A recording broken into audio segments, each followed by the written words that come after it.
granjero protestó al ver su hermoso cultivo de trigo. Protestó justamente porque contempló el clima que estaba enrarecido, diciendo desde lo más profundo del corazón: oh, si yo fuera Dios. Claro, en ese clamor él decía: si Dios me permitiera a mí dominar la naturaleza, mi trigo sería muy diferente al que está por venir. Entonces, este cuento dice que se le fue permitido hacer a este granjero lo que quería con el tiempo. Así que este agricultor novato nunca envió una fuerte lluvia torrencial sobre su sembrado. Tampoco nunca hizo salir un sol abrasador porque decía va a achicharrar a los granos de trigo. Tampoco nunca hizo soplar un fuerte viento sobre su sembrado. Y finalmente nunca permitió que el duro frío caiga sobre el trigo. Resultado, una gran cosecha, como él pretendía. Pero lamentablemente cuando tocó el grano de trigo no servía absolutamente para nada. Le faltaba consistencia, estaba débil, frágil, se rompía apenas cuando lo tocaba. Justamente porque Dios, con su sabiduría, Él sabe que para tener un buen resultado en lo que uno siembra, hace falta el viento, hace falta el calor, hace falta el frío, hace falta la lluvia, hace falta todas estas cosas que a veces nosotros no comprendemos por qué tiene que venir sobre el sembrado. Lo mismo pasa también en nuestra vida espiritual. Nosotros somos propensos a creer que el sufrimiento es malo, que no deberíamos sufrir nunca. Ahora, ¿crees que la vida sería mejor si no tuviéramos sufrimiento o dolor? ¿Sería mejor persona usted si nunca experimentara el dolor, si nunca te enfermaras, si nunca te trataran mal, si nunca dijeran cosas malas acerca de tu vida, si nunca te dejaran a un lado, si nunca te menospreciaran, si nunca te lastimaran con las palabras?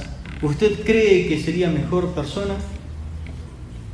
Hasta muchos de ustedes estuvieron expuestos a castigos físicos por sus seres más cercanos y hasta tienen el recuerdo, el dolor de ello. Pero, ¿qué fue lo más doloroso que te haya pasado en la vida? Si usted en esta noche lo pudiera contar, lo diría. Ahora, ¿crees que aprendiste algo de ese tiempo de dolor? Jesús dijo: en el mundo tendréis aflicción, pero confiad, yo he vencido al mundo. Juan 16:33. También oró la siguiente oración en el capítulo 17, versículo 15. No ruego que lo quites del mundo, sino que los guardes del mal. Así como que la voluntad de Dios es que nosotros estemos en el mundo, y en el mundo tendremos aflicción. Es parte de lo que a nosotros nos toca experimentar y pasar. Ahora, el dolor es muy extraño, porque mal encausado produce resentimiento, nos lleva a la ansiedad, y la ansiedad nos conduce al pánico, el pánico a la fobia. Pero bien encausado es muy diferente. Mi pregunta en esta noche es: ¿qué resultados obtendríamos del sufrimiento si éste estuviera bien encausado en nuestra vida? En primer lugar, el sufrimiento debería hacerte crecer. Dice en Mateo capítulo 16, verso 24 lo siguiente: entonces Jesús dijo a sus discípulos: si alguno quiere venir en pos de mí, niéguese a sí mismo, tome su cruz y sígame. El Señor dice: niéguese, es decir, renuncie a sí mismo, tome su cruz, es decir, acepte la cruz que se le da y sígame. La cruz que nosotros deberíamos tomar y llevar no es lo que comúnmente se dice en nuestra sociedad o lo que escuchamos decir por ahí. Algunos dicen, mi cruz es mi suegra. Y aunque me cueste llevarla, la voy a llevar. Algunos dicen, la cruz es mi esposa, el otro dice, la cruz es mi esposo, o la cruz es algo que le toca pasar en la vida. Cuando en la antigüedad se decía, lleve su cruz, estaba diciendo como que alguien iba a ser condenado a muerte. Los reos condenados a muerte les obligaban los romanos a cargar su cruz y llevarlo al lugar de la crucifixión. La Biblia dice que Jesús salió hacia el lugar llamado la calavera con su cruz, el madero, llevándolo porque Él iba a morir por nosotros. La cruz entonces es igual a muerte. La cruz es estar dispuesto al sacrificio, a una entrega total todos los días. Y claro que esto de negarse a sí mismo tiene que ver con el sufrimiento que conlleva la vida a renunciar a vivir para sí y vivir para Cristo. Una mujer tuvo un sueño. Ella siempre se quejaba de la cruz, de esa cruz que le había tocado cargar en la vida y que según ella era muy pesada, muy grande. Y en ese sueño que ella tuvo, un ángel que distribuía la cruz, lo hacía según lo que el Señor había indicado para cada persona. Pero a ella, cuando se acercó, le dio la oportunidad de elegir la cruz. Y ahora dijo, ahora sí, voy a elegir bien. Y eligió una cruz bien chiquita, que la podía llevar con una mano, y por ende muy liviana. Así que en el transitar de la vida, en el sueño, ella se dio cuenta de que había momentos donde las personas tenían que utilizar la cruz para pasar. Había como precipicios. Entonces había un hombre que utilizó su cruz y pudo pasar. Cuando ella quiso pasar por el precipicio que le tocaba pasar, se dio cuenta que no podía con esa cruz que había elegido. Así que se volvió y le pidió al ángel otra cruz. Y eligió una cruz más grande. Cuando la quiso poner para pasar, tampoco llegaba al otro lado. Así que cuando fue de vuelta a buscar la cruz que a ella le parecía mejor para pasar al otro lado, le dice el ángel, bueno, te voy a dar la que vos rechazaste. Así que con esa cruz que ella siempre se quejaba, fue la única que pudo cruzar al otro lado del precipicio. El sufrimiento, mis hermanos, nos capacita para pasar a otra etapa de la vida. Yo creo que muchos de ustedes han sufrido mucho. Y han sufrido cosas que a veces ni siquiera queremos recordar. Pero nunca volvemos a hacer lo mismo después de pasar una etapa de sufrimiento grande en nuestras vidas. Hay etapas donde parece que cargamos una cruz y vamos a otro nivel de bendición, y después quizás nos toca pasar por otro sufrimiento y nos vamos elevando más hasta llegar a una medida, y la medida es llegar a ser semejante al Hijo Jesucristo. Amén. El sufrimiento te hace como sacar músculos espirituales. ¿A cuánto de ustedes les gusta ir al gimnasio y hacer gimnasia? Sacar músculos. Sobre todo a muchos chicos que por ahí quieren aparentar un mejor cuerpo, impactar con su presencia.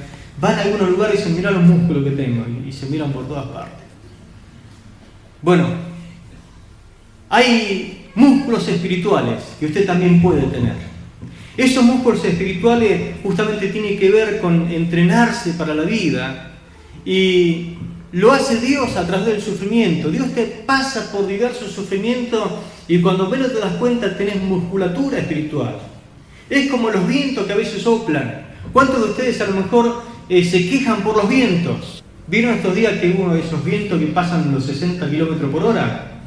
70, 80, hasta 90. Ya cuando pasa los 90 arranca árboles, arranca las chapas que están media flojas, se las saca y se las tira para otro lado. Todo lo que está flojo, ¿qué pasa?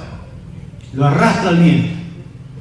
Bueno, los vientos fuertes, que nosotros a veces nos quejamos, hacen que las plantas se enraícen más profundamente. ¿Escuchó? La gente del campo sabe esto. Cuanto más viento sopla, las plantas aprovechan para ir más para abajo. y ensanchar sus raíces, porque saben que necesitan más raíces para soportar los fuertes vientos.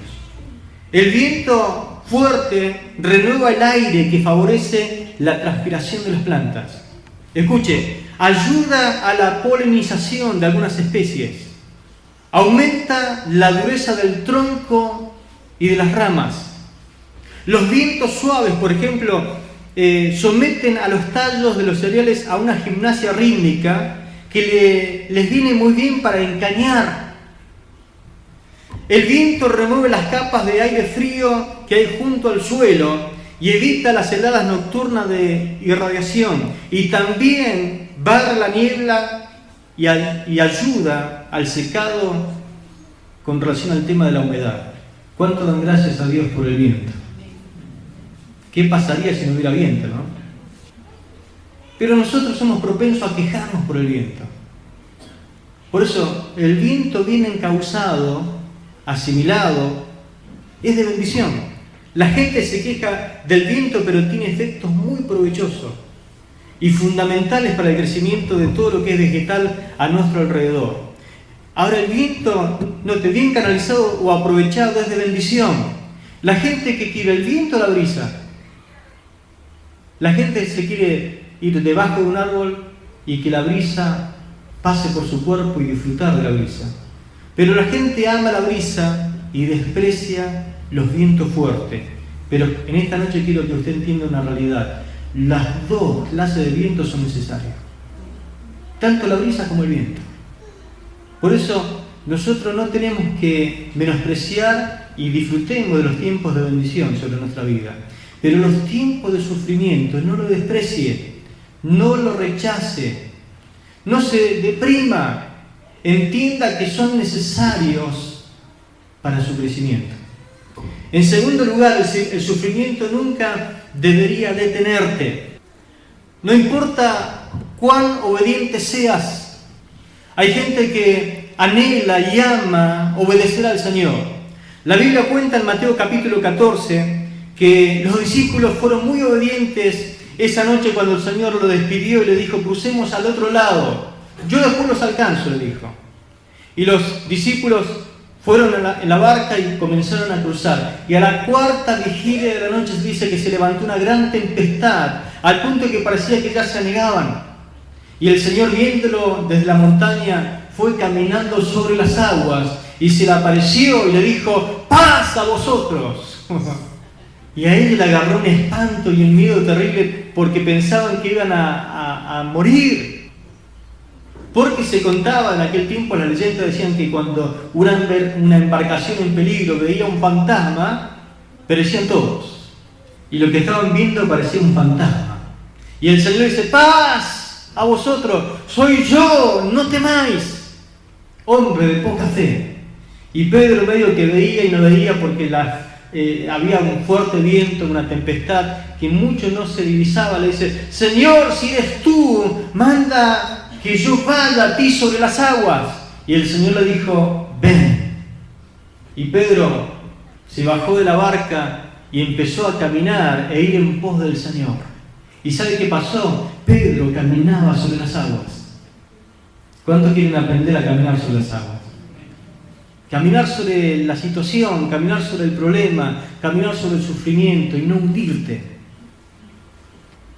Ese día, cuando se levantó esa gran tempestad, cuando ellos iban en la barca, justo ese día, ese momento, el Señor aprovechó esa circunstancia para enseñarle a caminar a Pedro sobre las aguas, utilizando la fe y la confianza en su palabra.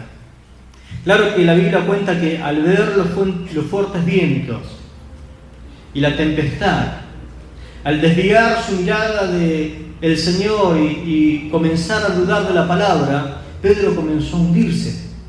Y habrá pensado y usó el sentido común: si no soy un pez, ¿por qué tengo que estar caminando sobre las aguas? Y comenzó a hundirse. Y la Biblia dice que él oró una oración bien corta y específica: Señor, sálvame, que perezco. Y dice la Biblia que el Señor asió de él, es decir, lo tomó de la mano y lo levantó y le dijo: hombre de poca fe, ¿por qué dudaste? Y se fueron a la barca e inmediatamente se calmó la tempestad. Como que era una lección preparada para que él aprendiera el secreto de que al Señor no le importa lo que nosotros podamos estar pasando de manera de tempestad. En cada aflicción, en cada lucha, en cada tribulación que te toque pasar, en cada sufrimiento, en cada dolor, Él quiere enseñarte una lección. Dios tuvo un plan con la vida de José, aparte de sus hermanos.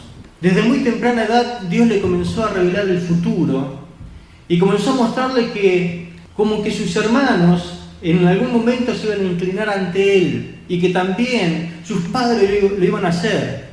Y esto comenzó a fomentar el odio sobre la vida de él. Sus hermanos no lo querían. Yo no sé si usted habrá pasado alguna vez esto, pero hay veces que parece que lo peor que te puede pasar es que tus hermanos no te quieran, que tus hermanos sean tus rivales, que tus hermanos quieran destruirte. A José lo miraban como si fuera el enemigo. Llegó un día que el papá lo mandó a José para ver qué estaban haciendo sus hermanos, y cuando lo vieron dijeron: ahí viene el soñador.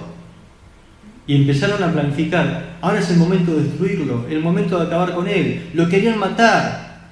El hermano hizo tanto para salvarlo que al final lo echaron a un foso y después terminaron vendiéndolo a los ismaelitas. Y los ismaelitas lo vendieron a los egipcios. José, con 17 años de edad, ¿cuántos años tenía? 17 años.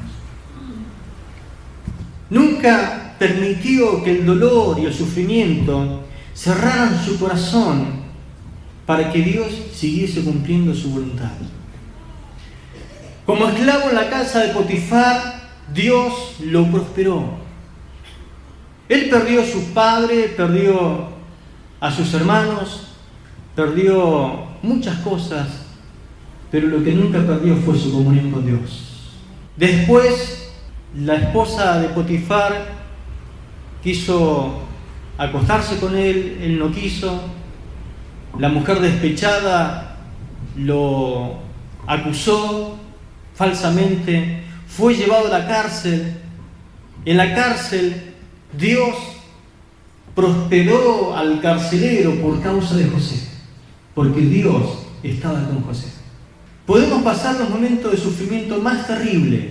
Si usted lee esta historia de José y usted lo lee con un aspecto emocional humano, usted va a decir: pero pobre hombre, todas las cosas que le pasó, lo que le tocó pasar en la vida. Pero lo más maravilloso es que Dios tenía un plan para con José. Y Dios lo sacó de la cárcel, hizo que los dones funcionaran en su vida y pudo interpretar los sueños del faraón.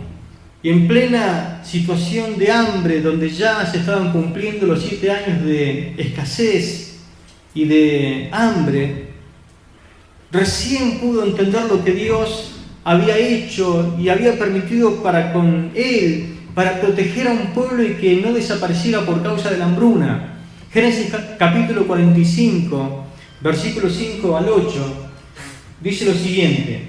Génesis 45, versículos 5 al 8. Ahora pues, no os entristezcáis, ni os pese de haberme vendido acá, porque para preservación de vida me envió Dios delante de vosotros. Fíjese, se para. José le encuentra el propósito a todo. Dice: porque para preservación de vida me envió Dios. Dios tenía un plan para con mi vida y pasó todo lo que tenía que pasar porque Dios tenía un plan de preservar la vida del pueblo de Dios y que no se muera de hambre. Pues ya ha habido 2 años de hambre en medio de la tierra y aún quedan 5 años en los cuales ni habrá arada ni siega. Y Dios me envió delante de vosotros para preservaros posteridad sobre la tierra y para daros vida por medio de gran vibración. Así pues, no me enviasteis acá vosotros, sino Dios, que me ha puesto por padre de Faraón y por señor de toda su casa y por gobernador en toda la tierra de Egipto. ¿Usted puede entender lo que dice José? Que todo lo que a él le tocó pasar y experimentar, el dolor, el sufrimiento, fue planificado por Dios para llegar a ese punto y que él pudiese cumplir lo que Dios prometió.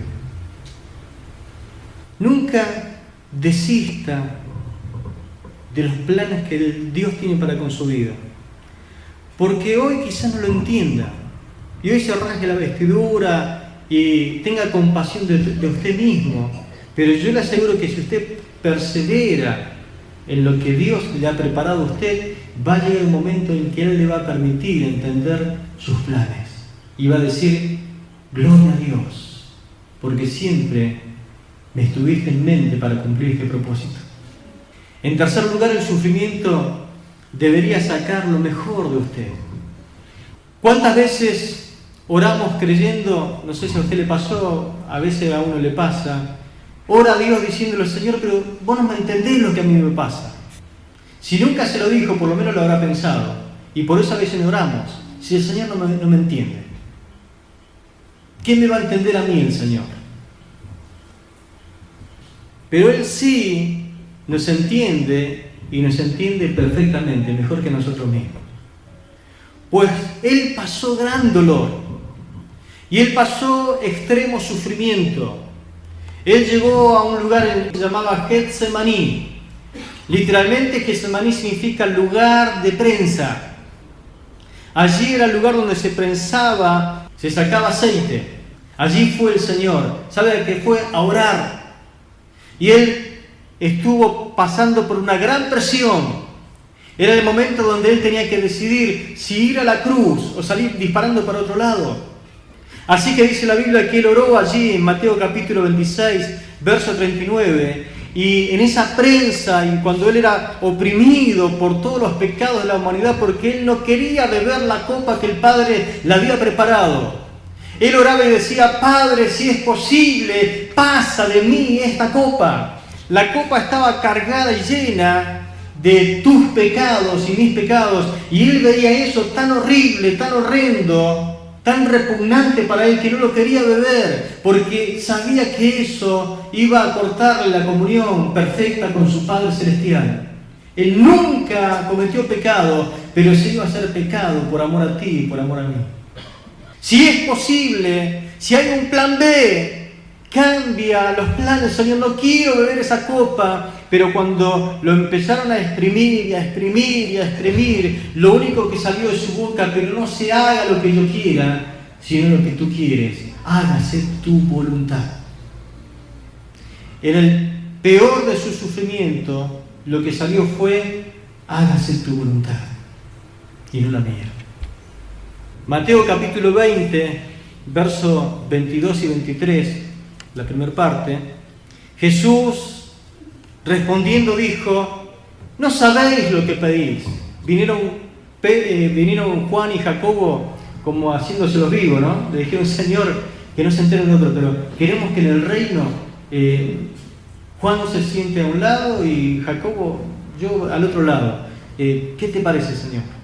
Jesús le respondió diciendo: no sabéis lo que pedís. ¿Podéis beber del vaso que yo he de beber y ser bautizado con el bautismo con que yo soy bautizado? Y ellos dijeron: podemos. Él le dijo: a la verdad, de mi vaso beberéis, y con el bautismo con que yo soy bautizado seréis bautizados, pero no está en mi poder decidir lo que ustedes están pidiendo.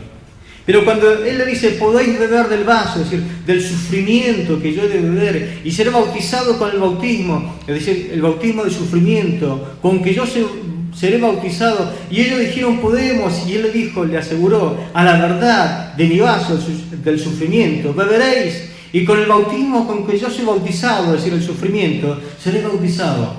Jesús habla y dice que sus seguidores serán bautizados con el bautismo de sufrimiento. Y usted dice: pero pastor, yo no me bauticé en aguas, ya fui bautizado con el Espíritu Santo. Bueno, hay tercer bautismo, el bautismo de sufrimiento. Y usted dice: no, pastor, yo no soy candidato a eso. No se preocupe, que ahí van todos sin ser candidatos. Todos los hijos de Dios en algún momento sufrirán. No hace falta que usted le pida, Señor, bautízame con el bautismo de sufrimiento. Eso lo viene, sin que se lo pida. Viene la aflicción en nuestra vida. El bautismo de sufrimiento, me puse a analizar y ver porque hay tantas cosas por ahí dando vuelta y que a veces confunde a la gente. Pero me puse a mirar la vida del Señor y cuando Él habla del bautismo de sufrimiento involucra, escuche, ser abandonado. A Él lo dejaron solo. ¿Qué más involucra? Ser traicionado. Lo entregaron. Significa ser incomprendido. Es más, el bautismo de sufrimiento significa ser negado. A Él lo negaron. Significa ser maltratado, humillado, burlado, despreciado. Él fue aborrecido. Él fue acusado falsamente. Él fue rechazado. Él fue condenado injustamente. Y por último fue crucificado, es decir, que se lo entregó al sacrificio. Todo eso involucra y tiene que ver con el bautismo de sufrimiento.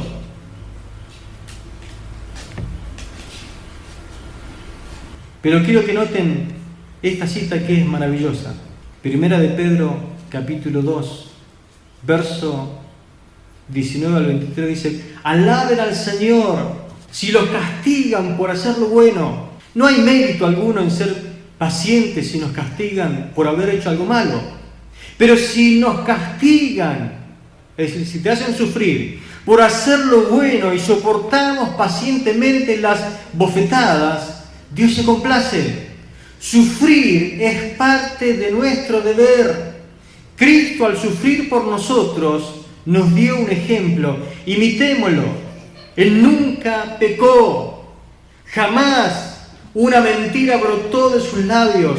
Jamás respondió a lo que los insultaban. En medio de sus padecimientos nunca amenazó con vengarse, sino que lo dejó todo en las manos del que juzga rectamente, Dios. En el sufrimiento, en el dolor, en la angustia, pregunto, ¿qué es lo que sale de ti cuando pasas por la prensa? Yo la verdad que por ahí me he espantado. Conozco la vida de muchos hermanos y en el peor momento de su vida, en el peor momento de su sufrimiento, he escuchado las palabras que ni siquiera en el mundo escuché, a manera de blasfemia y malas palabras. Como también he oído las expresiones más profundas de adoración y alabanza a Dios en medio del sufrimiento, dándole honor y gloria a aquel que vive por los siglos. Porque en la prensa sale lo que tenés adentro, no sale otra cosa. En el sufrimiento, ¿qué sale de ti? ¿Lo mejor o lo peor? Este es el día donde puedes pedir la ayuda del Señor a aquel que venció en el sufrimiento. Y por último, el sufrimiento debería hacerte disfrutar de los resultados. Pablo recibió una promesa de parte del Señor. Hechos capítulo 9, versículo 16. Me llamó la atención esta promesa porque se cumplió al pie de la letra en la vida de Pablo. Hechos 9, 16 dice: porque yo le mostraré cuánto le es necesario padecer por mi nombre. En el llamado a la salvación, en el llamado al ministerio, Pablo recibe esta promesa: yo le voy a mostrar cuánto le es necesario padecer por mi nombre. Lo mucho que sufrirá por mí. Y el pasaje paralelo para poder comprender y para poder ilustrar esta verdad se encuentra en 2 de Corintios, el capítulo 11, el versículo 23 en adelante. 2 de Corintios 11, 23 en adelante dice lo siguiente: que sirven a Cristo, mucho más lo he servido yo. Sigo hablando con locura, dice el apóstol. He trabajado más, me han encarcelado, me han azotado no sé cuántas veces, y a cada rato me he visto en peligro de muerte. En 5 ocasiones los judíos me han proporcionado sus horribles 39 azotes. 3 veces me han azotado con varas. Una vez me apedrearon. 3 veces he naufragado. Una vez me pasé una noche y un día en alta mar. He recorrido agotadores distancias. Muchas veces he estado en peligro de sucumbir en medio de ríos desbordados, o a mano de ladrones, o de judíos iracundos, mi propio pueblo, o de los gentiles. He tenido que enfrentarme a turbas enfurecidas. He corrido peligro de muerte en desiertos, en mares agitados y entre falsos hermanos. He sufrido fatigas, dolores, insomnios, hambre, sed, ayunos, frío. Y a todo se ha sumado siempre mi preocupación por el estado de las iglesias. Si alguien sufre, sufro. Si no me he compadecido de él. Si alguien falla, sufro y no puedo ayudarle. Si alguien tropieza por culpa de otro, sufro si no he indignado contra el que lo hizo tropezar. Y sigue el apóstol hablando de sus sufrimientos. Los sufrimientos por causa de ser una persona que sirva a Dios. Yo le mostraré cuánto le es necesario padecer. No creo que alguien llegue a sufrir tanto como sufrió Pablo, pero en el camino de Dios se sufre, en la vida cristiana se sufre. Los que quieran servir a Dios sufren. Muy diferente al evangelio que se predica hoy, ¿no? Venga Cristo y sus sufrimientos no serán más. Venga Cristo y pare de sufrir. Pero Pablo pudo enseñar esto a su hijo espiritual. Muchos tenemos hijos espirituales. Y Pablo le enseñó esto en 2 Timoteo capítulo 2, versículo 1 en adelante. Dice lo siguiente: Tú pues, hijo mío, esfuérzate en la gracia que es en Cristo Jesús. Le está diciendo en otras palabras, aprópiate de la fuerza que da Cristo. ¿Cuántos saben que Cristo da fuerza? Lo que has oído de mí ante muchos testigos, esto encarga a hombres fieles que sean idóneos para enseñar también a otros. Escuche, tú pues sufre penalidades. Sufre penalidades. Le está diciendo, soporta, toma parte, comparte esos sufrimientos. Note que no dice, quéjate como un desagradecido. No dice así, ¿no? Dice, sufre penalidades como buen soldado de Jesucristo. Ninguno que milita se enreda en los negocios de la vida a fin de agradar a aquel que lo tomó por soldado. Y también el que lucha como atleta es coronado no es coronado sino lucha legítimamente. El labrador, para participar de los frutos, debe trabajar primero. Considera lo que te digo y el Señor te dé entendimiento en todo. Acuérdate de Jesucristo, del linaje de David, resucitado de los muertos conforme a mi evangelio, por el cual sufro penalidades, hasta prisiones a modo de malhechor, mas la palabra de Dios no está presa. Por tanto, todo lo soporto por amor de los escogidos, para que ellos también obtengan la salvación que es en Cristo Jesús, con gloria eterna. Palabra fiel es esta: si somos muertos con Él, también viviremos con Él. Si sufrimos, también reinaremos con Él. Si le negáremos, Él también nos negará. Si fuéramos infieles, Él permanece fiel. Él no puede negarse a sí mismo. Gloria a Dios. Un soldado leal de Jesucristo no solamente espera tener sufrimiento por la causa, sino también aprende a soportar los sufrimientos por la causa, sabiendo que las fuerzas provienen solo de la gracia que Él provee para cada circunstancia. Sufrirá, pero Él nunca lo dejará solo. Sé que no es popular esta clase de mensaje, pero lo tengo que decir, lo tengo que predicar. Y quiero decirle algo más y termino. Sus hijos también sufrirán.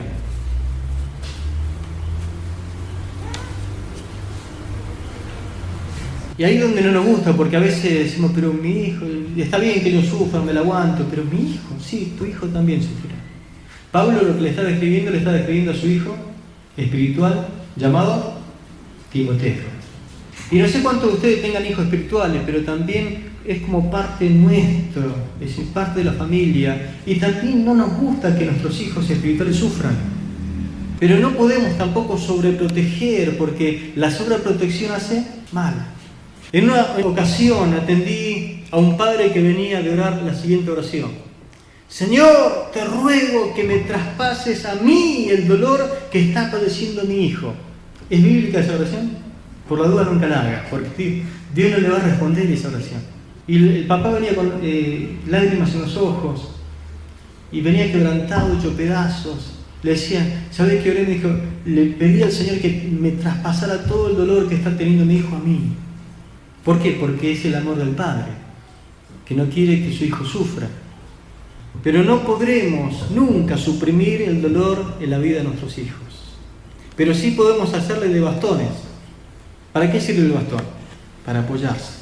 Entonces, en los momentos difíciles, donde ellos no sepan qué hacer o a quién recurrir, es el momento donde ellos van a buscar ayuda en tu vida, y vos le vas a ayudar a soportar esos momentos de dolor, de sufrimiento. Ahora, el sufrimiento te hizo crecer como persona. ¿Cuántos de los que están aquí han sufrido en la vida? Si usted se compara con aquellos que nunca sufrieron en la vida, se dan cuenta de que hay algo más en usted que en el otro. Le pongo un ejemplo bien claro para que usted entienda. Hay chicos aquí en este lugar que nunca comieron pan duro. Ahora levanten la mano los que han comido pan duro alguna vez. ¿Y es rico o no es rico? Sí, será rico. Los chicos se pierden esa bendición de comer pan duro. Claro, porque hoy usted tiene un buen pasar económico, tiene otra situación económica, y donde a lo mejor dice, los chicos dicen, ¿qué existe el pan duro? Pero el que ha comido pan duro después nunca más tira el pan, porque sabe que ¿qué puedo hacer del pan duro? Si puedo hacer postre. ¿Cómo se llama ese postre con pan duro? Budín de pan para el pastor.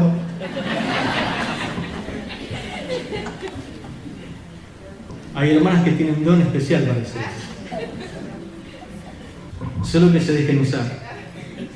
Pero si el sufrimiento te hizo crecer, y puedo hablar mucho del sufrimiento, pero no quiero ahondar en detalle. Al final, ¿te hizo bien o te hizo mal? Te hizo bien. Y podemos hablar y enumerar un montón de cosas que hoy apreciás y sos agradecido en la vida, porque antes sufrías. Y hoy ya no sufrís, pero cuidás, valorás. Hoy algunos valoran tener un inodoro donde sentarse, porque antes no había. Valora cuidar la luz. Yo anoche le enseñaba a mi hija, antes a la noche estábamos con vela, y a estudiar y a leer con vela. Ella me decía, con vela, sí. Y después prosperamos y teníamos una lámpara, queroseno. Y cuando se llenaba de humo era el tema, ¿no? Y cocinábamos con el gran metal. ¿Cuánto tenían el gran metal? Bien. Y hoy usted prende el gas y tiene gas para rato, y hasta tiene gas natural de pasado. Y algunos no aprecian. Pero ¿alguna vez cocinó con el calentador de alcohol? Y algunos dicen, ¿y eso existe? Sí, eso existía. El calentador de alcohol. Claro que no cocinaba en una hora la comida. Y si tenía leña, y si... Hay un montón de cosas que ni siquiera nosotros lo tomamos como sufrimiento, pero hoy usted dice, pero mi hijo que cocina leña, y se ahorra la aventura, Dios, ¿dónde está? Y capaz no venimos al culto porque ahora cocina a leña su hijo. Si usted lo hizo y le sirvió. Entonces, no le prive de esas bendiciones en la vida de su hijo. El sufrimiento es para su bien. Hoy vivimos un tiempo donde muchos cristianos escapan al dolor, al sufrimiento, y nunca relacionan a Dios con permitir un poco de sufrimiento en la vida de sus hijos, como parte de su plan maravilloso.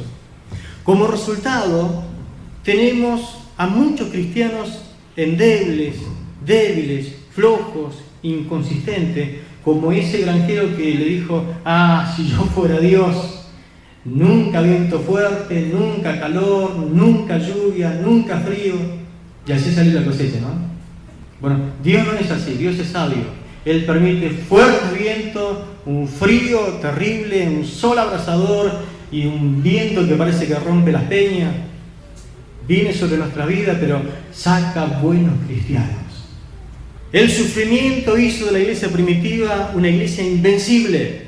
Y escuche, le metió miedo al diablo, porque no le tenían miedo al sufrimiento, no le temían al dolor, no temían a la muerte, porque sabían que Jesús había comprado para ellos eterna salvación en la cruz del Calvario.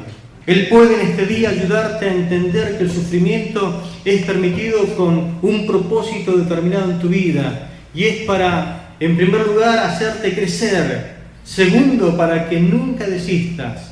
Tercero, para sacar lo mejor de ti. Y en cuarto lugar, para que disfrutes de sus resultados. ¿Cuánto pueden decir amén?